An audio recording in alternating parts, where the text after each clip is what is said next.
आज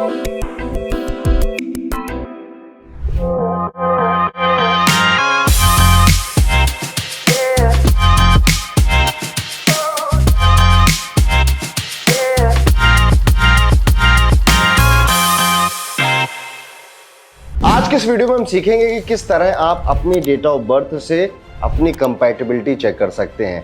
किसी से प्यार करते हैं, किसी से शादी हो चुकी या शादी करने वाले हैं, तो आप दोनों की कितनी निभेगी, कितनी बनेगी, क्या प्रॉब्लम आएगी, कौन ज़्यादा एफर्ट डालेगा, कौन कम एफर्ट डालेगा, ये आप अपनी डेट ऑफ बर्थ से कैसे पता कर सकते हैं। आज का जो ये मेथड है दोस्तों, सिर्फ लव रिलेशनशिप के लिए नहीं है। आपका कोई बिजनेस पार्टनर है तो भी आप अपनी कंपैटिबिलिटी देख सकते हैं कि इसके साथ बिजनेस करना ठीक है या फिर नहीं। कोई आपका दोस्त है, उसके साथ भी आप इस मेथड का यूज़ करके देख सकते हैं कि दोस्ती में कौन ज़्यादा एफर्ट कर रहा है, कौन कम एफर्ट कर रहा है, ये दोस्ती कितनी लंबी चलेगी भी या नहीं चलेगी। तो बेसिकली जहाँ पर भी दो लोगों की कंपैटिबिलिटी, कंपेनियनशिप की बात आएगी, तो आप अंक ज्योतिष के सहारे ये पता कर सकते हैं कि इनकी ये दोस्ती, ये कंपेनियनशिप कितनी लंबी चलने वाली है। आज के इस वीडियो को शुरू करने से पहले कुछ बेसिक चीज़ें मुझे आपको समझानी है, बतानी है। आप अपने स्क्रीन पर आ जाइए तो यहाँ पर आपको दिखाई देगा कि मैरिज कंपैटिबिलिटी, क्योंकि आमतौर पे इस मेथड का यूज़ ना मैरिज कंपैटिबिलिटी के लिए ही होता है, लेकिन जैसा कि मैंने आपको पहले बताया इंट्रोडक्शन में कि किसी भी चीज़ के लिए आप इसको यूज़ कर सकते हैं। इसको यूज़ करने के लिए कुछ चीज़ें आपको आनी चाहिए, जैसे कि एक डेट ऑफ बर्थ है 14 अगस्त सन 2000, तो आपको इसमें मूलांक निकालना आना चाहिए। तो मूलांक क्या होता है? मूलांक में आपको अपना मंथ नहीं काउंट करना होता है, अपना ईयर नहीं काउंट करना होता है, सिर्फ आपको अपनी डेट काउंट करनी होती है। तो जैसे 14 है तो 1 + 4 हो जाएगा = 5 हो जाएगा।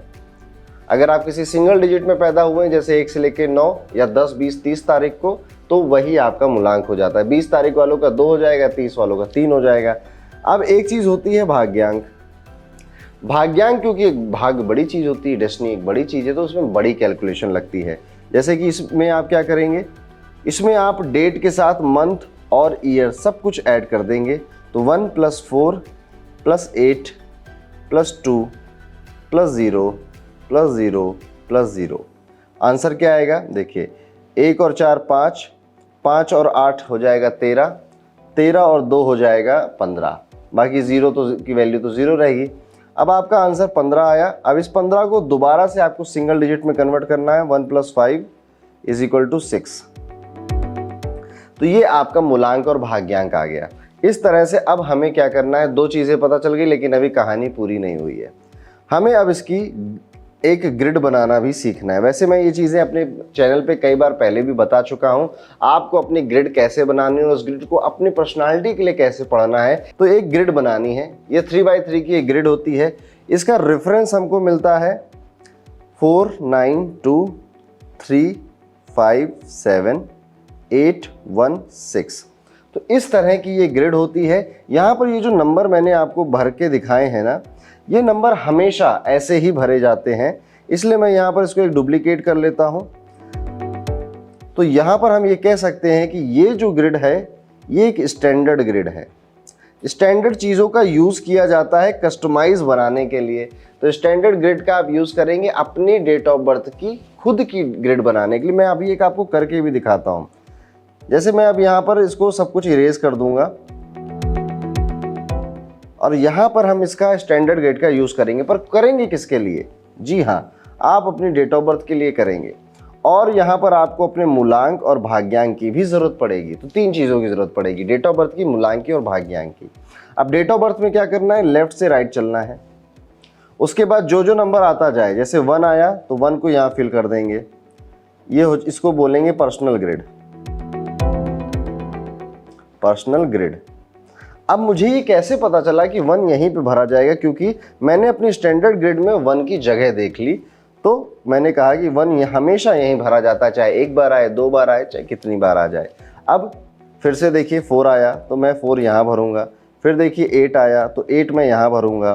फिर 2 आया और 2 मैं यहाँ भर दूंगा। अब और कोई 0 की जगह दिख रही है क्या? नहीं दिखेगी आपको, इसलिए हम 0 यहाँ पर फिल नहीं करेंगे। अब नेक्स्ट स्टेप जो होता है हमारा, वो है मूलांक भरने का। सो मूलांक इज 5, यहाँ m लिख दे रहा हूँ रेफरेंस के लिए। भाग्यांक इज 6, तो यहाँ पर लिख दे रहा हूँ मैं भाग्यांक 6। अब जाकर हमारी पर्सनल ग्रिड कंप्लीट हो गई। यहाँ पर सो ऐसे करना है। एक बार फिर से बहुत शॉर्ट में रिपीट कर दे रहा हूँ। डेट ऑफ बर्थ लिखनी है, मूलांक निकालना है, भाग्यांक निकालना है, उसके बाद स्टैंडर्ड ग्रिड का इसका यूज़ करके अपनी पर्सनल ग्रिड बनानी है। इतना काम अगर आपने कर लिया तो आपका 60% काम पूरा हो चुका है। अब हमें क्या करना है, कुछ नियम होते हैं, ये नियम मैंने आपकी स्क्रीन के सामने लिख दिए हैं, पर ये आपको समझ में नहीं आएंगे, ठीक है। इसको अभी मैं धीरे धीरे समझाऊंगा, उसके बाद आपको ये चीज़ें समझ में आएंगी। चलिए ज़्यादा टाइम वेस्ट नहीं करते हैं, एकदम से अपने कंपैटिबिलिटी के फॉर्मूले पे आ जाते हैं। देखिए यहाँ पे मैं एक हस्बैंड और वाइफ का एग्जांपल ले रहा हूँ। आप अपने बॉयफ्रेंड या गर्लफ्रेंड का एग्जांपल ले सकते हैं, गर्लफ्रेंड गर्लफ्रेंड का एग्जांपल ले सकते हैं, बॉयफ्रेंड बॉयफ्रेंड का एग्जांपल ले सकते हैं, दोस्त दोस्त का एग्जांपल ले सकते हैं, बिजनेस पार्टनर का एग्जांपल ले सकते हैं। तो मैं यहाँ पर हस्बैंड वाइफ का एक एग्जाम्पल लेके चल रहा हूँ।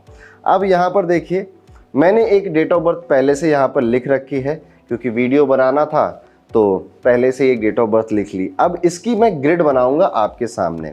ग्रिड वैसे ही बनेगी जैसे पहले बनी थी।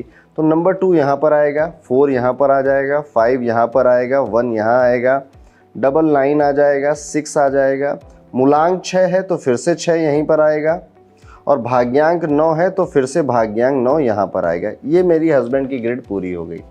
अब वाइफ की ग्रिड बनाते हैं।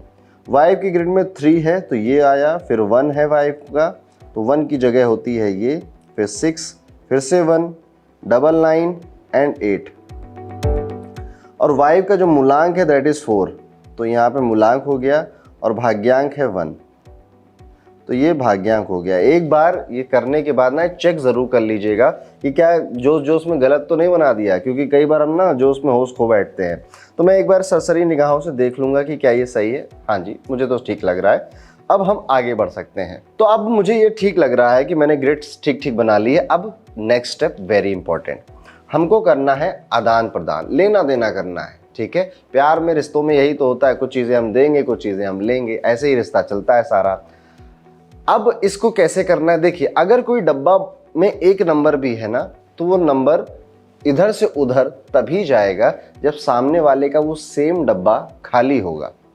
अब जैसे एक एग्जांपल, यहाँ पर हस्बैंड के पास नंबर 2 है और वाइफ के पास यहाँ पर कोई भी नंबर नहीं है, 2 की जगह बिल्कुल खाली है, तो हस्बैंड वही चीज़ देगा जो हस्बैंड के पास है और वाइफ के पास नहीं है। वाइफ वही नंबर दे पाएगी जो वाइफ के पास है और हस्बैंड के पास नहीं है। तो यहाँ से नंबर 2 जाएगा इस तरह से। मैं यहाँ पे लाल इंक का यूज़ कर रहा हूँ ताकि आपको पता रहे कि हस्बैंड ने कौन से नंबर दिए। अब दूसरा देखते, अब देखिए यहाँ पर हस्बैंड के पास 3 बार 9 है और वाइफ के पास 2 बार 9 है, तो आदान प्रदान नहीं होगा। अरे हस्बैंड के पास 1200 रुपये है, वाइफ के पास 1000 रुपये है, तो ऐसे इतनी ज़रूरत नहीं है कि 200 रुपये भी इधर उधर दे दो, इतना चलता है। तो कोई नंबर किसी के पास ज़्यादा है, किसी के पास कम है, पर डब्बा भरा है ना, डब्बा भरा है तो आदान प्रदान नहीं होगा। जैसे यहाँ पर 4 है, यहाँ पर भी 4 है, तो आदान प्रदान नहीं होगा। यहाँ पर 5 है तो ये चला जाएगा क्योंकि यहाँ पर 5 नहीं था, ये डब्बा खाली था। 1 का डब्बा हस्बैंड का भी भरा है, वाइफ का भी भरा है, 6 का डब्बा हस्बैंड का भी भरा है, वाइफ का भरा है, तो बस इतना ही आदान प्रदान होगा। अब यहाँ पे हस्बैंड को जितना देना था उसने दे दिया, वाइफ के देने की बारी आई। चलिए, वाइफ के देने में हम हरे रंग की इंक का यूज़ करते हैं। तो वाइफ के पास नंबर 9 था, हस्बैंड के पास भी 9 है, नहीं जाएगा। 4 4 दोनों के पास है, नहीं जाएगा। वाइफ के पास 3 है तो ये 3 दे देगी अपने हस्बैंड को, तो यहाँ पर 3 आ जाएगा। वाइफ के पास 8 है, ये अपने हस्बैंड को दे देगी, तो यहाँ पर 8 आ जाएगा। अब वाइफ के पास ऐसा कुछ भी नहीं है जो हस्बैंड के पास ना हो, तो यहाँ पर हमारा आदान प्रदान का काम पूरा हुआ। तो आप देख रहे हैं कि 2 नंबर हस्बैंड ने दिए इस केस में, 2 नंबर वाइफ ने दिए इस केस में। देखिए, देयर इज़ अ पॉसिबिलिटी कि आप जब अपना बनाए ना तो एक भी कोई किसी को कुछ ना दे, या फिर एक ही दे रहा है दूसरे वाला दे ही नहीं रहा है। उसका मतलब क्या होता है अभी मैं धीरे धीरे आपको समझाऊंगा। तो जब तक आपने ये काम कर लिया है तो कमेंट में लिखिए यस मैंने ये काम कर लिया है। अब आगे बढ़ते हैं। अब देखिए इसको देखना कैसे होता है। जब ये ग्रिड आपकी कंप्लीट हो जाए तो एक चीज़ याद रखिएगा, ये जो आपका ग्रिड होता है ना, इसमें टोटल 6 प्लेन होते हैं और 2 राजयोग होते हैं, डायगोनल होते हैं जिसे कहते हैं। 6 प्लेन कैसे, देखिए, एक प्लेन ये, 2 प्लेन ये, 3 4 5 6, ठीक है। तो इसे 3 हॉरिजॉन्टल और 3 वर्टिकल प्लेन हो गए और 2 डायगोनल हो गए, 1 और 2। तो टोटल 8 यहाँ पर आप कह सकते हो प्लेन हो गए। याद रखिएगा, इसका भी यूज पड़ेगा आपको। कैसे? स्टेप नंबर 1 कह रहा है कि क्या मूलांक वर्सेस मूलांक फ्रेंडली है या न्यूट्रल है। ठीक है, तो हमें हस्बैंड और वाइफ का मूलांक चेक करना है। तो हस्बैंड का मूलांक मेरे एग्जांपल में 6 है और वाइफ का 4 है। अब मैं आपको आपकी स्क्रीन पर एक चार्ट दिखा रहा हूं जिसमें सारे नंबर्स फ्रेंडली, एनिमी और न्यूट्रल आपकी स्क्रीन पे दिखाई दे रहे हैं। तो आपको सब कुछ पता चल जाएगा इस एक चार्ट को देखकर कि कौन किसका फ्रेंडली है, कौन किसका एनिमी है। इसी चार्ट में देखिए नंबर 6 की लाइन में फ्रेंड की कैटेगरी में 4 नंबर लिखा होगा। तो जब ऐसा मैं पढ़ूंगा तो मैं कहूंगा कि गुरु आप पास हो गए। तो ये लोग इस स्टेप में तो पास हो गए, मैंने ग्रीन पेन से पास लिख भी दिया। अब हम बढ़ेंगे स्टेप नंबर 2 की तरफ। स्टेप नंबर 2 हमसे कहता है कि there should be 1 incoming and 1 outgoing, यानी कि कम से कम एक नंबर हस्बैंड की तरफ से वाइफ को जाए और वाइफ की तरफ से हस्बैंड को आए। तो क्या मेरे एग्जाम्पल में ऐसा कुछ हो रहा है? जी हाँ, बिल्कुल हो रहा है। एक नहीं, दो जा रहे हैं। लेकिन ये कह रहा है कम से कम अगर एक भी हो रहा है ना तो आप पास कर सकते हो। याद रखिएगा, इसे भी देना है और इसे भी देना है। कोई एक दे रहा है तो यहाँ पर फेल लिखोगे आप। तो यहाँ पर मैं इसको पास लिख देता हूँ क्योंकि मेरे केस में तो पास हो रहा है। अब नेक्स्ट एग्जाम्पल पे आते हैं। नेक्स्ट एग्जाम्पल हमसे कह रहा है कि कितने प्लेन पूरे हो रहे हैं। अभी मैंने आपको 8 प्लेन बताए ना, तो कह रहा है कितने प्लेन पूरे हो रहे हैं। कम से कम दोनों का कोई एक प्लेन पूरा हो रहा है क्या आवागमन के बाद। तो देखिए, जब हस्बैंड ने वाइफ को 2 दिया था तो वाइफ का ये वाला प्लेन पूरा हो गया। तो जी हाँ, वाइफ का तो एक प्लेन पूरा हो रहा है। अब वाइफ ने हस्बैंड को 3 दिया और 8 दिया तो हस्बैंड का ये वाला प्लेन पूरा हो गया। तो भाई एक प्लेन तो पूरा हो गया, यानी कि इस स्टेप में ये लोग पास माने जाएंगे क्योंकि मिनिमम 1 की बात चल रही है। अब आगे बढ़ते हैं। Both of them should share the numbers of each other. कह रहे हैं कि दोनों लोग नंबर्स दे रहे हैं ना, दोनों के प्लेन पूरे हो रहे हैं ना, दोनों लोगों के अंदर बराबर का चल रहा है ना। तो यहां पर आप कहोगे कि हाँ चल रहा है। ऐसा क्यों? मेरे में क्योंकि दोनों ने नंबर शेयर करे, दोनों के प्लेन पूरे हुए, तो इस स्टेप में भी मुझे पास लिखना पड़ेगा। अब आगे बढ़ते हैं लास्ट स्टेप में। ये थोड़ा सा ट्रिकी है। इसमें कह रहा है कि 5 और 6 का आदान प्रदान हुआ, एक्सचेंज हुआ क्या। अब अगर कोई एक भी कर रहा है ना तो भी आप इसमें पास कर दोगे। अभी तो ऊपर जो आपने 4 नियम पढ़े ना उसमें दोनों के लिए कंडीशन लगी थी, लेकिन ये लास्ट के नियम में सिर्फ एक के लिए कंडीशन लग रही है और वो कंडीशन यही है कि 5 नंबर इधर से उधर जा रहा है या उधर से उधर आ रहा है, कोई एक भी कर रहा है तो आप पास लिख दोगे। तो हमारे केस में तो नंबर 5 हस्बैंड ने वाइफ को दिया तो ये इस केस में भी पास हो गए। तो मेरे केस में तो भाई चलो ये पांचों स्टेप में पास हो गए। अब इसको कैसे समझा जाएगा? आप जब ये पांचों स्टेप चेक करेंगे, पांचों में अगर किसी 3 में भी पास हो गए आप लोग तो आप कह सकते हो कि ठीक है, ये रिश्ता चल सकता है, गुड टू गो, शादी की जा सकती है, रिलेशन आगे बढ़ाया जा सकता है। कोई छोटी मोटी लड़ाइयाँ होंगी, बहुत ज़्यादा लड़ाइयाँ नहीं होंगी। लेकिन 3 से अगर कम में आपको दिख रहा है पास हो रहा है तो relation is not that good. आज नहीं तो कल उसमें मेजर प्रॉब्लम्स आने लग जाएंगी। अब एक केस ऐसा बन सकता है कि एक ही व्यक्ति, एक ही पार्टनर नंबर दे रहा है पर सामने वाला कोई नंबर दे नहीं रहा है। ऐसे केस में ये व्यक्ति जो सारे नंबर दे रहा है यही एफर्ट करेगा, यही चाहेगा रिश्ता चलता रहे, पर सामने वाले का इतना इंटरेस्ट नहीं होगा, वो इतने एफर्ट्स नहीं कर पाएगा। प्यार भले करेगा पर रिश्ते को चलाने में जो एफर्ट्स होती है ना, छोटी छोटी चीज़ें, रोमांटिक चीज़ें, वो नहीं कर पाएगा। ऐसा भी हो सकता है कि सिर्फ एक ही नंबर इधर जाए और एक ही नंबर इधर आए, बस। ये क्या होगा कि दोनों लोग कम कम एफर्ट करेंगे, बहुत ज़्यादा एफर्ट दोनों लोग नहीं करेंगे। अब एक कंडीशन ऐसी बनेगी कि ना ये दे रहा है ना वो दे रहा है, तो दोनों ही कोई एफर्ट नहीं करेंगे रिश्ते को चलाने के लिए। अब आपके जजमेंट पे मैं ये बात छोड़ता हूँ कि कौन सा रिश्ता अच्छा चलेगा, बेहतर चलेगा। कॉमन सेंस का यूज़ करना है आपको। देखिए, कोई भी रिश्ता दोस्तों चलता है ना तो दोनों तरफ से तालियां बजनी ज़रूरी है। कोई भी एक व्यक्ति रिश्ते को नहीं चला सकता, नहीं खींच सकता। ये विधि का विधान है, ये कॉमन सेंस की बात है। इसी कॉमन सेंस का यूज़ करते हुए आपको अपनी इस ग्रिड को देखना है, जांचना है, परखना है। अब मैं आपसे पूछना चाहूँगा कि आपने कितना रिलेट किया।